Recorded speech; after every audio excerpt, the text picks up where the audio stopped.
সবে বরাতেও 5 শ্রেণীর মানুষ মাফ পাবে না, কদরের রাতেও 5 শ্রেণীর মানুষের মাফ হয় না।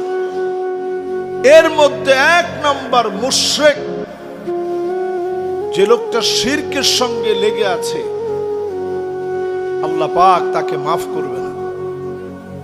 শুধু এতটুকু নিজের দিলের ভিতরে বসায় নেন, দুনিয়ার কেউ কাউকে কিচ্ছু দিতে পারে না, একমাত্র শুধুমাত্র যিনি দিতে পারেন তিনি কে?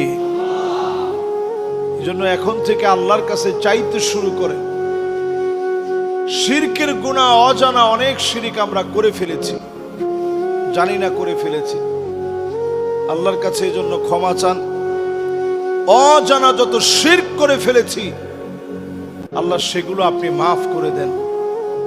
দুনিয়ার কোন মাজার অথবা কোন কবর কাউকে কিচ্ছু দিতে পারে না।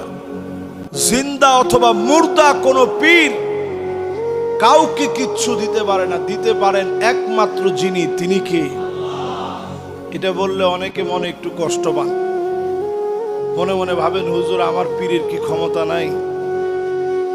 কারো কোনো ক্ষমতা নাই। আমার মতো একটা হুজুর দাঁত ব্যথা হয়েছে, আমি কিছু করতে পারছি? আপনি বুঝেন না? কারো কোনো ক্ষমতা নাই। ক্ষমতার একচ্ছত্র যিনি মালিক তিনি হচ্ছেন আল্লাহ সুবহানাহু ওয়া তাআলা। বিশ্বাবের ডাক্তার দেখানো লাগে না?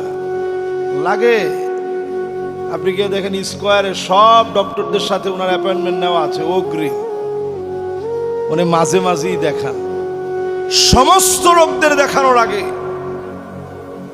মালিকের কাছে ধর্ণা দেওয়া লাগে। ওয়া ইদা মারিতু ফাহুয়া ইয়াশফিন, নবীদের পর্যন্ত আল্লাহর কাছে ধর্ণা দেওয়া লাগে, আল্লাহ আমরা অসুস্থ হয়ে যাই, আপনি